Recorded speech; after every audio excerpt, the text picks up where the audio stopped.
Hey team, Watto here. I'm building this from the ground up. One take, no reshoots, just real talk from wherever I am at, and I am at home.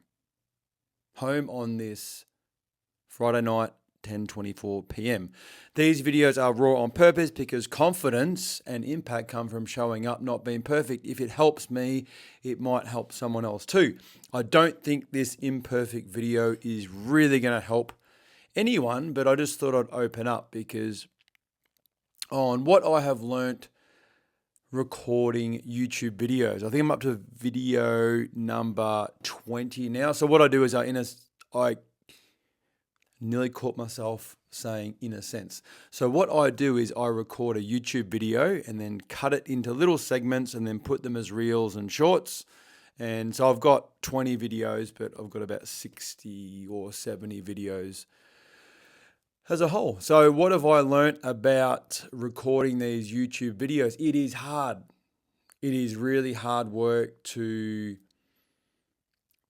consistently turn up and record them. And for some reason, I just leave them until the end of the night. I'm not too sure. As you can tell, it's 10:25, but for some reason, it just fits in at that time of the day. The family's asleep at the moment, and it just gives me a chance to work on my YouTubing, which I know is building my confidence on camera and helping me talk more ad hoc. So the first thing I've learned is it's quite challenging. It's quite challenging to be disciplined, committed, and focused on top of what you're already doing, especially when it's getting really late at night and all you want to do is go to bed and your family's all in bed and you're here recording the video. But I know if it was easy, everyone would be doing it.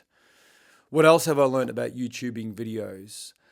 It is really hard to understand what people like or what attracts viewers to your channel and your videos. I don't know if it's around the thumbnails, if it's around the content, maybe it's the way I sound or look, but it's actually pretty fun watching some videos that you would never think get any interest at all, get some interest. And then some videos you think, you know what, I'm going to change the thumbnail up and make it a bit more attractive, and it gets no views. So it's an interesting roller coaster. But then my daughter has started her own YouTube channel, and she is just a clipper. So she clips or copies someone else's profile post and then posts that. So one of her YouTube shorts has got at the time I'm recording this, has got 360,000 views, which is inspiring to say the least. So my daughter's doing a pretty good job at it, so I'm trying to catch her. I think her channel's got nearly 1 million views by now, so I've got some work to do, but I'm not going to give up. So one, it is hard. It is hard to be consistent and committed and keep turning up. Two, it's really hard to know what YouTubers like and or the algorithm likes and wants to put you in front of certain people. So that's number two. Number three is that I feel my ability to talk to a camera is getting better. This is the first video, and unless you've watched some of my previous videos, you're probably not going to realize, but I've turned the camera around. So I'm actually facing the back of the camera for the first time. So I'm interested to see what it looks like. I'm used to looking at myself, and maybe that's helping me because I'm having a conversation with myself. But now I'm looking straight at the back of my camera. I can't see myself at all. So it'd be interesting to see how it turns out. Another one is I find based on reviewing my videos, I say some words a lot. I really repeat a couple of words a lot. And one of those words is in a sense. So what I mean by in a sense is, I don't even know what I mean. I think it's just a gap filling word for me. And now that I can see it and I can hear it when I review the videos, I'm very conscious of it now. So I've got to rewire my brain when it wants to use that. And I think it's very much like a or an rather than use the word in a sense, I need to pause and use a different word to articulate what I'm meaning. So that's one thing I'm learning about doing these YouTube videos. I simply record it, watch it, and try and get better at the videos. There's another thing I found as well, that some of the videos I feel start off sort of transactional. And then when I go off on a completely different tangent, that's when it sort of feels real. But it's really interesting. When I'm watching myself, I sort of feel it. I feel that, hey, that's pretty genuine. Hey, that's pretty not. So that's one thing I'm really learning is how to stay consistent and genuine, being the true version of myself. Like I'm just having a conversation with someone in my team or a stranger, or I don't want it to be forced or pushed or make it sound weird. Like I want these videos to be really normal. Like I just want to, look, I'm just going to chill back in my chair, pretend I'm having a conversation with someone, and that's pretty much what I want it to be. I just want to be chilling back, sharing my knowledge, real advice from real people. It has real impact. Like that's in a sense why I'm starting my YouTube channel, because I want to be able to give back. I even feel that pausing, I'm not used to pausing when I'm recording on camera. I think I've got to do more of that. I think I've just got to pause, because when I'm talking to someone, obviously there's break in conversation. And when I'm recording a video, there is no break in conversation. It's like me talking to the camera full stop.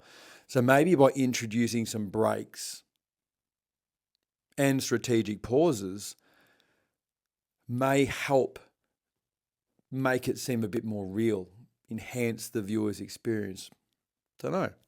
If anyone's actually watching this video, I'd love to hear what your thoughts are about how real this video seems, and whether it comes across quite genuine, or maybe I've got to shape the way I look and sound and my tone and pitch and frequency. So anything else that I've learned? I've learnt that there's some bugs in YouTube. So when you're putting your title in, that's fine. But then if you're putting your description in and you're using voice to text, about the third line of voice to text, it's frozen on me a few times, which is really frustrating, because then I've got to go reload the video, write the title in again, and then just hope it doesn't freeze. So that's something else I've learnt, that even the one of the biggest apps or programs in the world, YouTube, has this little bug. So I guess that's what all YouTubers experience anyway. I'm just really trying to think what else I've learned. It's hard. It's not easy. It takes courage and commitment. But I do see some real benefits of it. Like I'm at video 20, and I feel that if I was to look back at my video 1 compared to this, I'd be hoping to see, even if it's a small change, I'd be really hoping to see a difference, because I feel, just say I think the videos are between, just say 5 and 10 minutes. So let's round that up to 7.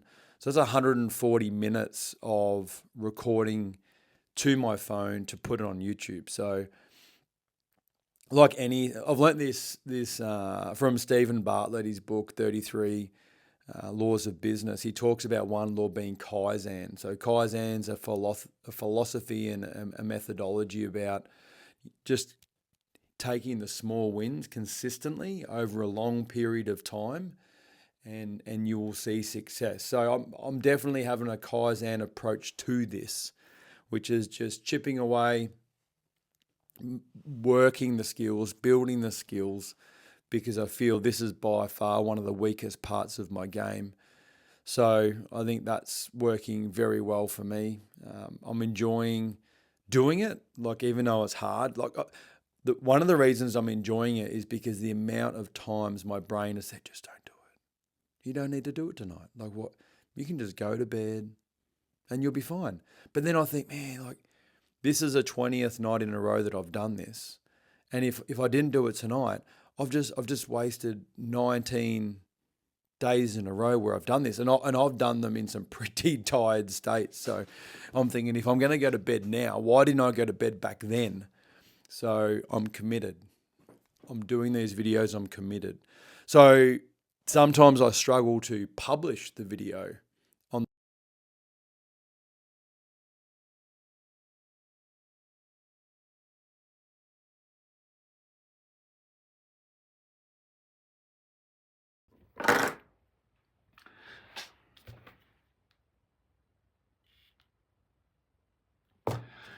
Yeah, sometimes I struggle to publish the video on the day that I record it, but the commitment was really recording the video.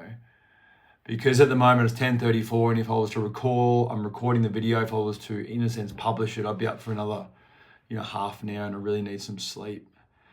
So yeah, that's pretty much me, my experience in YouTube. I'm going to continue to do it, committed to 90 days. Steve Bartlett, if you're watching this, which I know you're not, if you ever do, I appreciate the challenge. I wonder how many of his fans took on that challenge. I don't know if there's like a Steve Bartlett group, the 90 in 90, just to sort of see. So yeah, that's pretty much me. All right, that's it for me today. One take, no script, just real talk. If you're learning out loud like I am, let's keep doing this thing together. If anyone's actually sitting there watching. And if this hits for you, like, comment, subscribe, and even share it with someone else that might need it. Thanks for dialing in. Enjoy your night.